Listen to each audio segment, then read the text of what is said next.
My name is Michael Krebs. I grew up in Kenosha, Wisconsin, and went to Bradford High School and Marquette University. While at Marquette, I was in the Naval Reserve Officer Training Corps program, the Holloway program, which was fortunate because they paid tuition, books, and $50 a month for all 4 years. Upon completion, I had a 4-year obligation. And that's when I decided to go into aviation. Well, I graduated from school in June of 1947. So I went to work for a place called the Hightstown Rug Company, and I was an office boy at that time. So I got tired of that job, and I decided I wanted to see some of the world.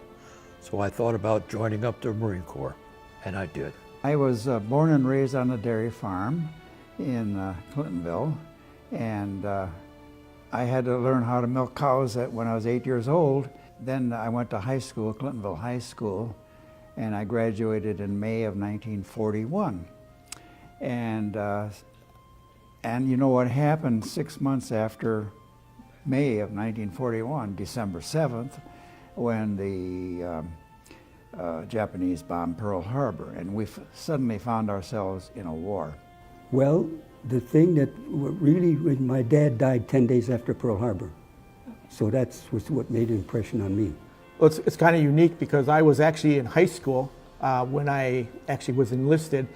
They used to have what they call a delayed enlistment.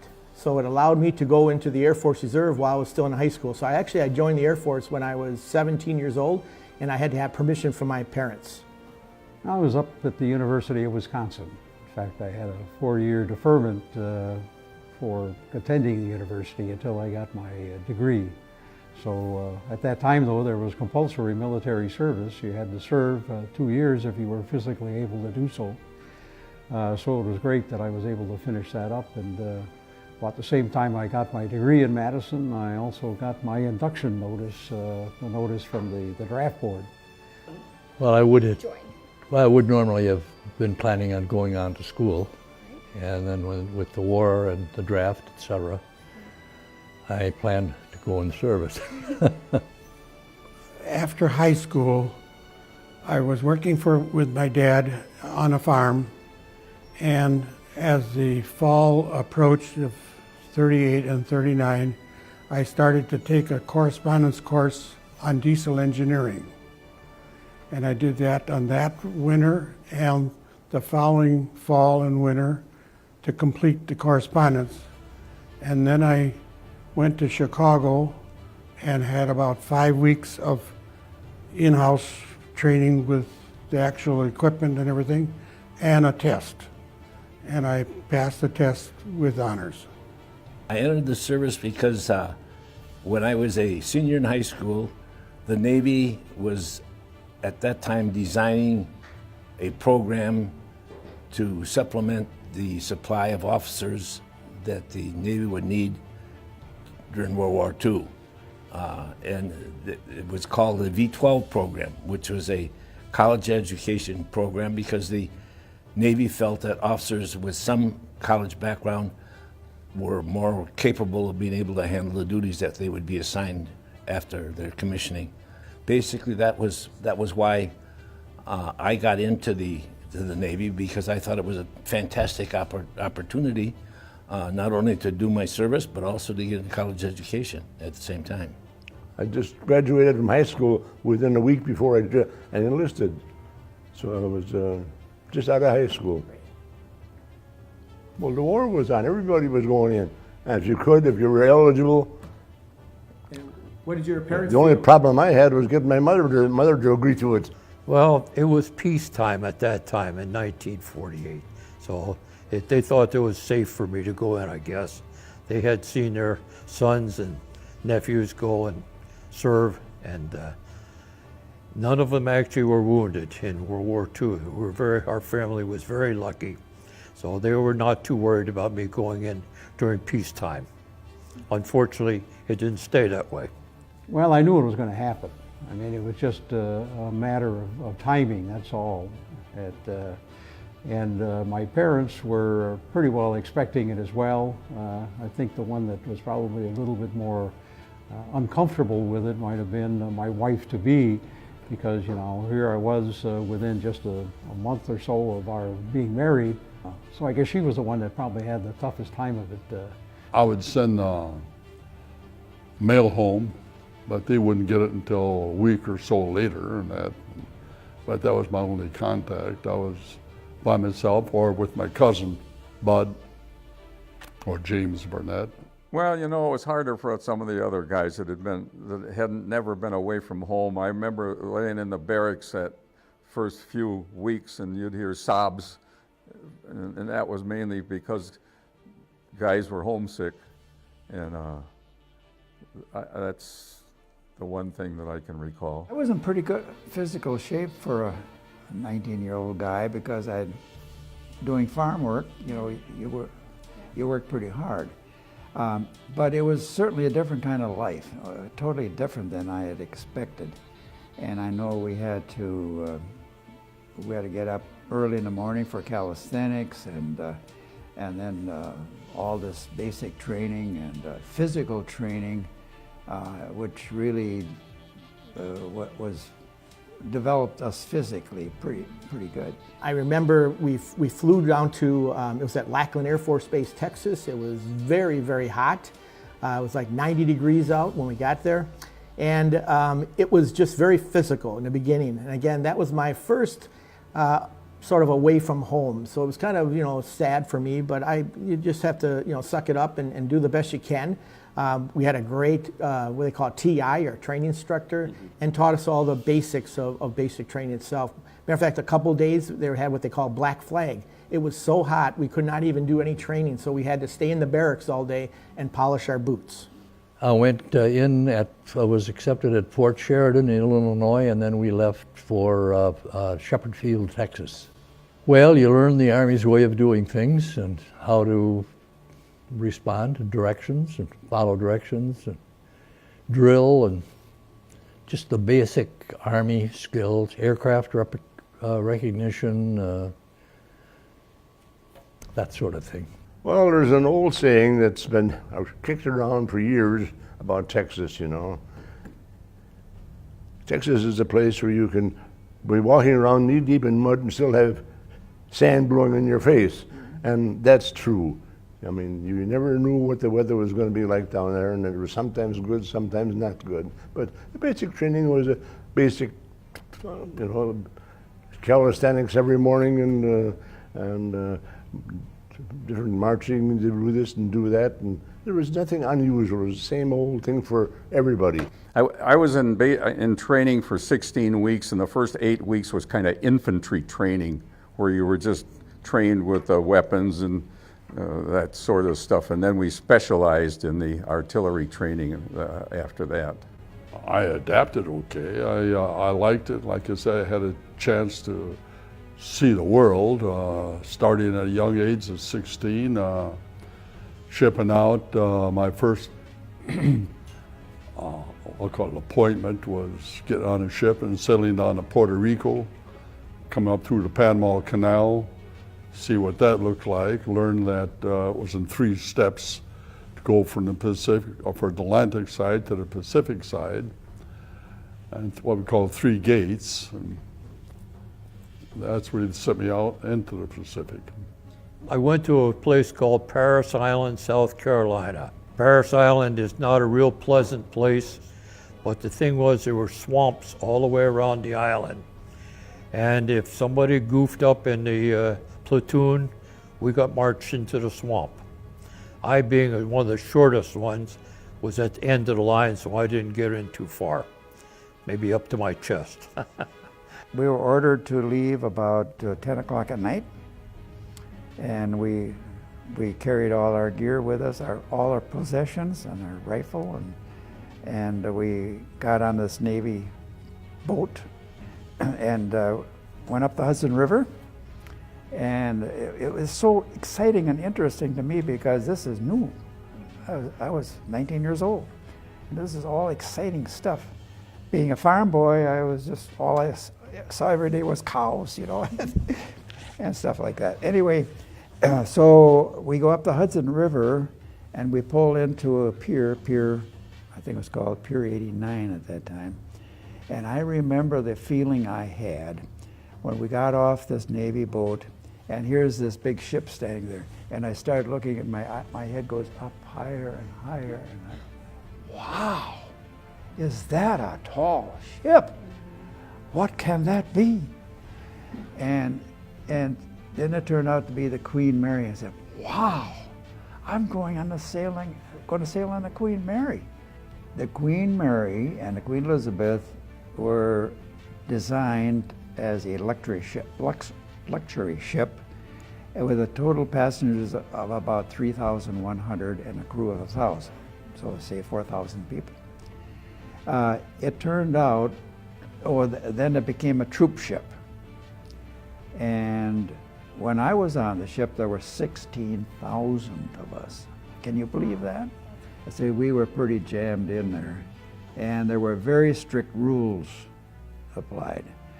For one thing, we were astounded when we were told that we were going to sail across the Atlantic Ocean all by ourselves. We said, no, we need a naval escort, or we need protection, or a convoy, or something like that.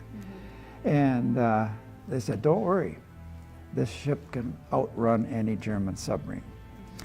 But what was the main thing that the Queen Mary and Queen Elizabeth did is, as they traveled all alone across the Atlantic, they zigged and zagged and zigged and zagged.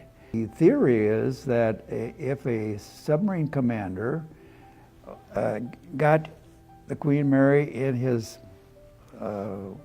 sights, that he would, give it some lead time perhaps, and release the torpedo. But by the time the torpedo would get to where the ship was, we would have zigged or zagged out of that was a theory. And it worked. We started out in France and headed for Germany. The group I was with went up to Bremerhaven, which is up in the North Sea. Wreckage. Terrible damage. Whole blocks of cities leveled, and it was not a happy population. That was the real reaction, was the unbelievable damage. But the areas that were heavily bombed, Bremen, Germany, for example, would be like downtown Milwaukee was gone. It was a sizable city. Darwin was a place I went into, was really hit by the Japanese. I remember getting off the ship, the tanker, and we were all moored out there in the harbor, and I heard that they had ice cream and cake on shore for some of the guys' goodies, So all of a sudden I got a toothache and lifeboat went over. I was in the boat, and he took me ashore into Darwin, and I see the guys there, having their ice cream and cake and all that, and I went in to see the dentist. And I remember walking in the building, it was all bombed out yet from the Japanese. And I remember he was only about 6'3", I think, but he looked about 6'8". And he said to me, "What do we have here, Lottie?" I said, "A little toothache here, a little." Remember his words, said, "Let's have a look-see." I always remember those. Like that, and he opened my mouth and that, before I knew it, this was gone. Out, he says, there, he says, here's some cold water or something to put on there. And I just wanted to get back to the ship again. I didn't care about ice cream and the other stuff out there. I wanted to get back and take care of. He kept my tooth too. No souvenir. Well, a lot of noise, but you can see, like me, when they were firing guns or flying or whichever you want to, when you was there, I couldn't keep plugs in my ear, because if they had needed me on, I wouldn't know it. What we had to do was to provide a telephone number that we could be contacted if there was an alert. And an alert was something that occurred about 4 o'clock in the morning, which said, okay, you guys have to mechanize, get out of your camp and get off into the countryside, and here's where you're going in the countryside. Well, we made a deal with the lady next door who had a telephone to provide her telephone number for what went on when the alert was called, so that she could then inform us. And part of that deal also was the fact that she was one of the few people in the neighborhood that had a refrigerator. And because of that, she was able to keep beer cold. So we told her that we'd buy our beer from her if we could give her telephone number there at the post, which we did. And it was always interesting because if this was supposed to be a surprise of any kind, or not, or kept a secret, it surely wasn't in our neighborhood, because when she got that phone call, she'd go running out in the street and yelling, "Alarm, alarm, alarm!" Neighbors would get on, the lights would go on around the neighborhood and so on, and then she'd come over and rap on our window and get us up. So it was an exciting thing that way. You couldn't get into China in any way whatsoever except by flying in. So they had to have our main base in India, then we had forward bases up in China. In order to get the forward bases, we had to fly from India over the hump to Himalaya mountain. And there they were building new bases for us too, only this time it was all done by the Chinese, by hand, and done by the women. Some of those women, they're tough, I'll tell you. They would be out there carrying rocks and stones in baskets on their head, you know, dump them here and come back and get under a load, you know. Go back, go over in the corner someplace, have her baby come back out and keep her then going. It just amazed the hell out of me what those women could do. I think at one point in time I plotted between the place I got hit and the ship I jumped out close to was about 100 miles. Wow. So let's say 50 miles from the water. So as I turned to go out toward the water, all the instruments inside just rolled upside down, the gyros, everything went out. Just stopped. We did have a standby compass, just kind of in the fluid. I said, okay, well, I know I have to go east. So I headed that way, and then the fleet moment of panic came up. I called my wingman, I said, is this the right direction? No answer. Well, does that mean I lost the radio? I called again. Still didn't answer. Finally, I called the third time. He answered. He said, oh, I was over on a different frequency and didn't hear you. I said, okay, so the radio's still working. But what I didn't know is the ECM gear to mess up the enemy radars is to position. I didn't know if that was working or not. There's no indications in the cockpit. So we got around that and it got over the water. So we're talking, and about that time we got about halfway back to the carrier. And I said, I'm running low on fuel. And there was a tanker airborne. And he let it be known that he wasn't going to come anywhere close to me unless they swore on a stack of Bibles the fire was out. And they said it would take 30 minutes to pull all the planes forward so I could land, or it would take 30 minutes for a launch. So they decided they're going to launch. I said, at this point, it doesn't matter. I don't have 30 minutes of fuel left. And what I hadn't said is this whole time, this small hole at the size of a baseball turned into a basketball, turned into a bushel basket. And when I slowed down a little bit before I ejected, he said, and I didn't see it, the flame shot high in the air. One of the unique jobs I had, which I kind of laugh about right now, is there was a huge flagpole in front of our building. And anytime a four-star general would pull up, it was always that flag has got to be waving. It couldn't be hooked up because they had an eagle on the top of the pole with a wingspan. And the flag used to wrap up around the eagle. And I was the lowest rank, so my boss would make me shimmy up that flagpole and unravel the flag off the eagle's wings. So that was, whether it be in the summer or in the winter, I had to do that. One of the things they taught you very rapidly was that when you're assigned a duty, no matter what age or what inexperience you might have had, you're going to have experience now, and it's your responsibility to fill that job out. And my job on board the 553 was a stores officer. My division was the galley, and it was my responsibility to write the menus, 3 meals a day, 7 days a week, for our small crew.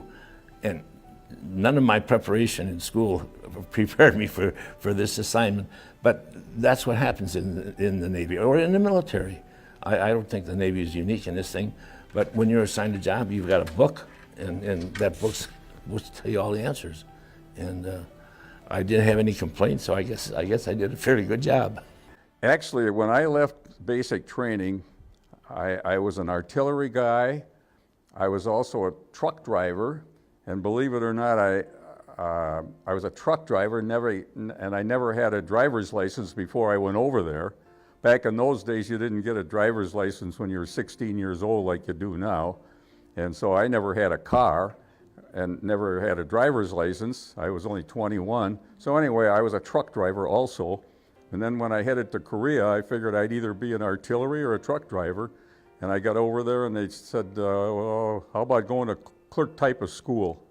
I said, okay, that sounds good. I take away the comradeship from the people I served with was the biggest thing. And Don't make a decision until you really have to, because sometimes if you know 70% of the problem and you come up with a solution and then you find out, oh, the other 30% is at odds to your decision, you have a problem. Discipline, work ethic, and you don't talk back. The commanding officer's not always right, but he's always your commanding officer. You can translate that to the bosses. All may not be right, but he's always boss. Never underestimate what you can do. Never be a quitter.